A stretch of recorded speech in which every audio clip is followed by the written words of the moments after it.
എല്ലാവർക്കും സ്വാഗതം. ഈ നിമിഷപ്രിയയുടെ വധശിക്ഷ നടപ്പിലാക്കുന്നതുമായി ബന്ധപ്പെട്ട് പുതിയ ചില സംഗതികൾ വരുന്നുണ്ട്.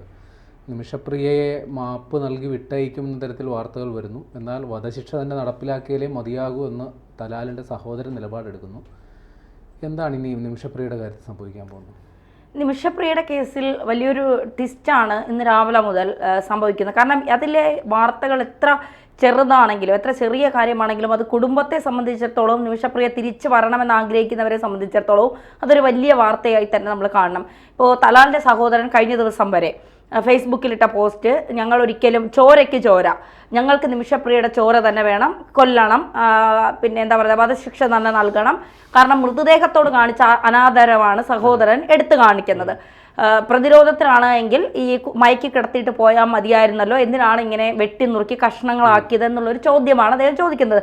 ശരിയാണ്, അതിലും ന്യായമുണ്ട്, ആ ചോദ്യത്തിൽ ന്യായമുണ്ടില്ല എന്ന് പറയുന്നില്ല. പക്ഷേ ഇവിടെ കുടുംബത്തിൽ തന്നെ വലിയ പ്രശ്നങ്ങൾ ഉണ്ടാകുന്നു എന്നുള്ള വിവരങ്ങളാണ് ഇപ്പോൾ പുറത്തു വരുന്നത്. അതായത് തലാൽ ആക്ഷൻ കൗൺസിൽ എന്ന് പറഞ്ഞൊരു സമിതി, ആക്ഷൻ കൗൺസിൽ അവിടെയുമുണ്ട്, യമനിലുമുണ്ട്. അപ്പോൾ ആ ആക്ഷൻ കൗൺസിൽ പറയുന്നത്, ഞങ്ങൾ ചില മതപണ്ഡിതന്മാരുമായി ബന്ധപ്പെട്ടു, കേന്ദ്ര സർക്കാർ ഞങ്ങളുമായി ബന്ധപ്പെട്ടിട്ടുണ്ട്. ആ ചർച്ചയുടെ ഫലമായി ഞങ്ങൾ വധശിക്ഷ റദ്ദാക്കാനുള്ള നടപടികളിലേക്ക് കടക്കുന്നു. വധശിക്ഷ റദ്ദാക്കി എന്ന് പറയുമ്പോൾ നിമിഷപ്രിയ പുറത്തുവിടും എന്നുള്ളത് അവർ പറഞ്ഞിട്ടില്ല. വധശിക്ഷ റദ്ദാക്കി, ഒരുപക്ഷെ അത് ജീവപര്യന്തത്തിലേക്ക് മാറ്റാം. വധശിക്ഷ റദ്ദാക്കി എന്നുള്ളൊരു നിഗമനത്തിൽ കുടുംബം, അതായത് മരണപ്പെട്ട തലാലിൻ്റെ അച്ഛനും അമ്മയും മക്കളും അടങ്ങുന്ന കുടുംബം പറയുന്നുണ്ട്. പക്ഷെ അപ്പോഴും സഹോദരൻ പറയുന്നു, വ്യാജ വാർത്തകൾ നിങ്ങൾ പ്രചരിപ്പിക്കരുത്, വ്യാജ വാർത്തകൾ നിങ്ങൾ പറയരുത്. ഒരു മത പണ്ഡിതനും ഞങ്ങളെ ബന്ധപ്പെട്ടിട്ടില്ല, ഞങ്ങളുമായി ചർച്ച നടത്തിയിട്ടില്ല. ഇതിൻ്റെ കാര്യത്തിൽ ഒരു തീരുമാനം, അവസാനത്തെ തീരുമാനം എന്ന് പറയുന്നത് നിമിഷപ്രിയയ്ക്ക് വധശിക്ഷ നൽകുക എന്നുള്ളത് തന്നെയാണ്. അതിനായി തലാലിൻ്റെ സഹോദരൻ സോളിസിറ്റർ ജനറലിനെ കണ്ട് അടുത്ത തീയതി ഉടൻ പ്രഖ്യാപിക്കണം എന്നുള്ളൊരു തീരുമാനവും കൂടി എടുപ്പിക്കണം എന്ന് പറഞ്ഞ് അദ്ദേഹത്തെ കാണുകയും ചെയ്തു. അപ്പോൾ ഇവിടെ എന്താണ് സംഭവിക്കുന്നതെന്ന് നമുക്ക് മനസ്സിലാകുന്നില്ല. വിജയ്ക്ക് എന്താണ് തോന്നുന്നത്? അല്ല, വധശിക്ഷ റദ്ദാക്കുന്നതിനോട് എനിക്ക് യോജിപ്പുണ്ട്. കാരണം ഇന്ത്യൻ പൗര ആയതുകൊണ്ട് മാത്രമാണ്, അത് മറ്റു ഒരു സിമ്പതി കൊണ്ടുമല്ല. അവർക്ക് ജീവപര്യന്തം അല്ലെങ്കിൽ ആ നാട്ടിൽ കിട്ടുന്ന പരമോന്നത ശിക്ഷ അവർക്ക് കിട്ടണം എന്ന് തന്നെ വിശ്വസിക്കുന്ന ആളാണ് ഞാൻ. വധശിക്ഷ ലഭിക്കാൻ പാടില്ല എന്ന് വിശ്വസിക്കുന്നു. കാരണം അതൊരു സ്ത്രീയാണ്, അവരൊരു ഒറ്റപ്പെട്ട സാഹചര്യത്തിൽ അവിടെ ഇന്ത്യ അതായത് അവരുടെ മാതാപിതാക്കളെയും ബന്ധുജനങ്ങളെയും കാണാൻ പറ്റാതെ മൃഗീയമായി അവിടെ കൊല്ലപ്പെടുന്നു. അവിടെ വധശിക്ഷ രീതികളൊക്കെ പറ്റി കേട്ടിട്ടുണ്ട്, പലതും കേൾക്കുന്നുണ്ട്. അപ്പോൾ അത്തരത്തിൽ കൊല്ലപ്പെടുന്നതിനോട് എനിക്ക് യോജിപ്പില്ല. പക്ഷേ അവർ തന്നെ 2020 മനോരമ ഒരു ഓൺലൈൻ ഇൻ്റർവ്യൂ നടത്തിയിരുന്നു. അവർ തന്നെ അതിൽ സമ്മതിച്ചിരുന്ന ഒരു കാര്യമാണ് ഓൺലൈൻ ഇൻ്റർവ്യൂവിൽ, അതായത് ഈ കൊലപാതകം അവരുടെ കയ്യിൽ നിന്നുണ്ടായതാണ്. അതിനുശേഷമുള്ള ഈ വെട്ടി നുറുക്കി ഈ ഒരു തെളിവ് നശിപ്പിക്കാനായിട്ട് അവരത് ചെയ്തത് തെളിവ് നശിപ്പിക്കാൻ വേണ്ടിയാണ്. അതിവിടെയും കുറ്റകരമാണ്. ഇന്ത്യയിലും 110 കഷ്ണങ്ങളാക്കി ഒരു സമുദായം താമസിക്കുന്ന അതായത് തലാലിൻ്റെ സമുദായം താമസിക്കുന്ന ഒരു ഫ്ലാറ്റിൻ്റെ വാട്ടർ ടാങ്കിലാണ് ഇട്ടിരിക്കുന്നത്. ഇവർ ഒരു മാസത്തോളം ആ വെള്ളത്തിൽ തന്നെ കുളിക്കുകയും ചെയ്തിരുന്നു.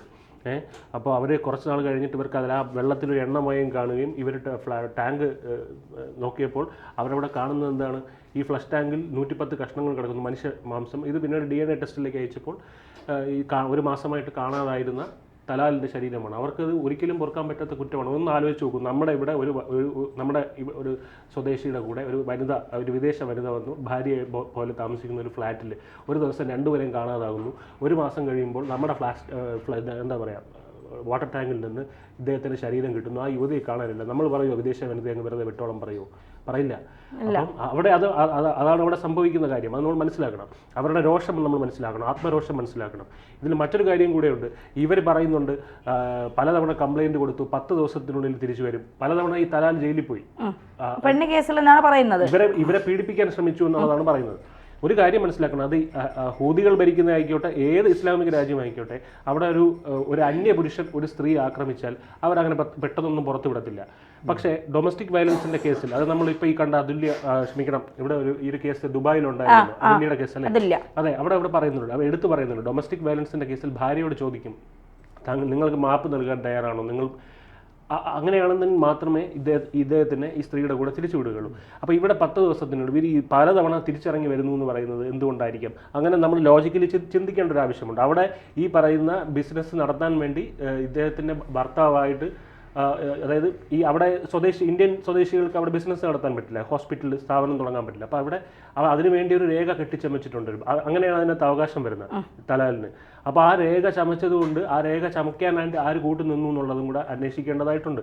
ഇവരുടെ സമ്മതമില്ലാതെ അത്തരത്തിൽ ഡോട്ടർ ഓഫ് മുഹമ്മദ് നിമിഷപ്രിയ എന്നുള്ള രീതിയിൽ രേഖകളുണ്ടാക്കി ഇതിന് ആ സ്ത്രീ കൂട്ടുനിന്നിട്ടുണ്ടോ എന്നും കൂടെ നമ്മൾ അന്വേഷിക്കേണ്ടതായിട്ടുണ്ട്. അപ്പോൾ അതിൻ്റെ ഒരു മറുഫലം എന്ന് പറയുന്നത് അദ്ദേഹം ഒരു ദിവസം വന്ന് ഓക്കെ എനിക്ക് നിൻ്റെ കൂടെ കിടക്കണം എന്ന് പറഞ്ഞു കഴിഞ്ഞാൽ അത് ധാർമ്മികമായിട്ട് തെറ്റായിരിക്കാം.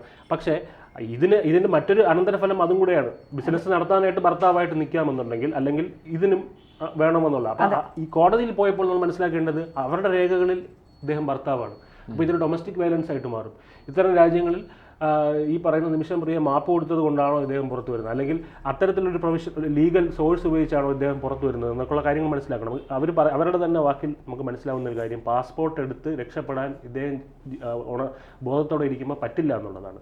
അപ്പോൾ ഇദ്ദേഹത്തിൻ്റെ ഡോസ് ഒരു സെഡേറ്റീവ് കൊടുത്തു മയക്കുന്നു. ഇവരൊരു നേഴ്സാണ്. അനസ്തേഷ്യ ഇവർക്ക് പ്രാരംഭ ഘട്ടത്തിൽ പഠിക്കാനുള്ള കാര്യമാണ്. ഒരു ഡോസിൻ്റെ 5 ഇരട്ടി ആണ്. ഇദ്ദേഹം സാധാരണ കിറുങ്ങുന്ന ഡോസിൻ്റെ 5 ഇരട്ടി ഡോസ് കൊടുത്തതായിട്ടാണ് പറയപ്പെടുന്നത്. 5 ഇരട്ടി ഡോസ് കൊടുത്തു കഴിഞ്ഞാൽ മരണപ്പെടും എന്നുള്ള കാര്യം ഒരു നേഴ്സ് അറിയേണ്ട കാര്യമാണ്. അപ്പോൾ അത്തരത്തിൽ അപകടത്തിലാണോ ഈ മരണം, അതായത് ആകസ്മികമായാണോ ഈ മരണം സംഭവിച്ചതെന്നുള്ളതും സംശയത്തിലാണ്. പിന്നെ ഒട്ടും തന്നെ ന്യായീകരിക്കാൻ പറ്റാത്ത കാര്യമാണ് തെളിവ് നശിപ്പിക്കാനായിട്ട് 110 കഷ്ണങ്ങളായിട്ട് അവരുടെ വാട്ടർ ടാങ്കിൽ കമ്മ്യൂണിറ്റി താമസിക്കുന്ന വാട്ടർ ടാങ്കിൽ ഇട്ടുകയും രക്ഷപ്പെടാൻ ശ്രമിക്കുകയും ചെയ്യുന്നത്.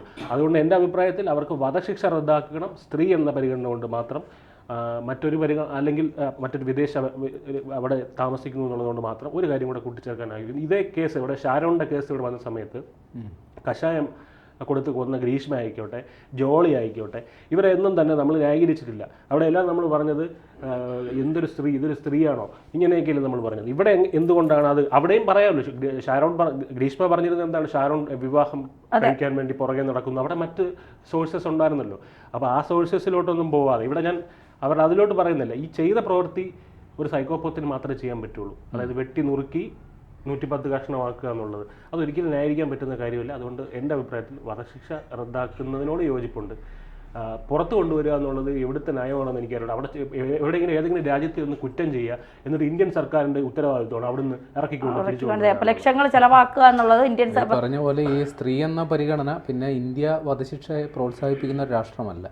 പിന്നെ നമ്മുടെ ഒരു വൈകാരിക തലമുണ്ടല്ലോ. നമ്മുടെ ഒരു പെൺകുട്ടി മറ്റൊരു രാജ്യത്ത് പോയി അവർ എത്ര വലിയ പാതകം ചെയ്താണെങ്കിൽ കൂടി മറ്റൊരു രാജ്യത്ത് ശിക്ഷ അനുഭവിക്കുന്നതിൻ്റെ ഒരു വൈകാരിക തലമുണ്ട്. അപ്പോൾ അതിൽ പക്ഷേ നേരത്തെ സിനുജി ചോദിച്ച ഒരു ചോദ്യം വളരെ ക്ലിയർ ആണ്. കാരണം നമ്മൾ യമൻ സർക്കാരിനോട് പറഞ്ഞ് ഇപ്പോൾ കാല് പിടിച്ചോ അല്ലെങ്കിൽ ഏതെങ്കിലും തരത്തിൽ നമുക്കവരെ സ്വാധീനിക്കാൻ പറ്റി നമ്മൾ ഇതിനെ തിരിച്ചു കൊണ്ടുവന്നാൽ, ഈ നിമിഷപ്രിയ തിരിച്ചു കൊണ്ടുവന്നാൽ തിരിച്ച് യമൻ ഇതുപോലൊരു ഭീകരവാദി ഇന്ത്യൻ ജയിലിൽ കിടക്കുമ്പോൾ തിരിച്ച് യമന് വേണമെന്ന് തന്നെ നമുക്ക് കൊടുക്കാതിരിക്കാൻ കഴിയുമോ? നമ്മളെ യമൻ സഹായിക്കുമ്പോൾ നമ്മളോട് ആവശ്യമുണ്ടോ നമുക്ക് ചെയ്യാതിരിക്കാൻ കഴിയണം. അപ്പോൾ ഇതിൽ വലിയ രീതിയിൽ ഇപ്പോൾ ഇന്ത്യൻ സർക്കാർ പറയുന്നത് ശരിയാണ്. ഞങ്ങൾക്കൊരു ലിമിറ്റ് ഉണ്ട്, അതിലപ്പുറം ഇടപെടാൻ കഴിയില്ല. ലിമിറ്റല്ല, ഇടപെടാനേ സാധിക്കുന്നില്ലെന്നാണ്. അവിടെ നയതന്ത്രപരമായി ഇടപെടാൻ എന്താ ഇല്ല.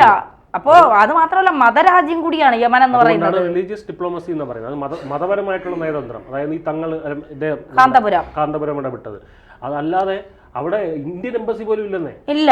ആ ഒരു രാജ്യത്ത് എങ്ങനെ പോയാണ് ഒരു സ്ത്രീയെ രക്ഷിച്ചുകൊണ്ട്, അതും ഒരു അബദ്ധത്തിൽ ഒരാളെ കൊല്ലാൻ, അബദ്ധത്തിൽ പോലും ഒരാളെ കൊല്ലാൻ കഴിയുമെന്ന് എനിക്ക് തോന്നുന്നില്ല. എങ്കിലും അബദ്ധത്തിൽ പോലും കൊന്ന ഒരു സ്ത്രീയെ എങ്ങനെയാണ് രക്ഷിച്ചു കൊണ്ടുവരാൻ പറ്റുക എന്നുള്ളതാണ്. അപ്പോ ആ കൊല്ലാൻ ഇതിൽ കൃത്യമായ ഗൂഢാലോചനയുണ്ട്. കാര്യം കൃത്യമായ പ്ലാൻ തയ്യാറാക്കിയാണ് കാര്യം നടപ്പിലാക്കിയത്. ഇനി ആ നടപ്പിലാക്കിയതിൽ പാളിച്ച പറ്റിയോ ഇല്ല എന്നുള്ളത് മാത്രമേ ഉള്ളൂ. കാര്യം ഇത്രയും കൂടിയ അളവിൽ മരുന്നൊക്കെ കുത്തിവെക്കുക എന്ന് പറഞ്ഞാൽ അത് ആദ്യം കുത്തിയപ്പോൾ മയങ്ങിയില്ല, അതുകൊണ്ട് വീണ്ടും കുത്തി എന്നൊക്കെയാണ് നിമിഷപ്രിയ അവകാശപ്പെടുന്നത്. എന്നിരുന്നാലും അതിനുശേഷം ഈ തെളിവ് നശിപ്പിക്കാൻ കാര്യം അതാണിപ്പോൾ ഏറ്റവും ഗുരുതരമായ സംഗതി. ഇത് ഇത്രയും പീസാക്കി വെട്ടി മുറിക്കുക എന്നൊക്കെ പറയുമ്പോൾ അവരുടെ ബന്ധുക്കൾക്ക് നമ്മളെ സാധിക്കില്ല, അതൊക്കെ അംഗീകരിച്ചു കൊടുക്കുക എന്നൊക്കെ പറയാം. അതായത് വധശിക്ഷ തൽക്കാലം റദ്ദ് ചെയ്യപ്പെടണമെന്ന് തന്നെയാണ് നമ്മുടെ ആഗ്രഹം.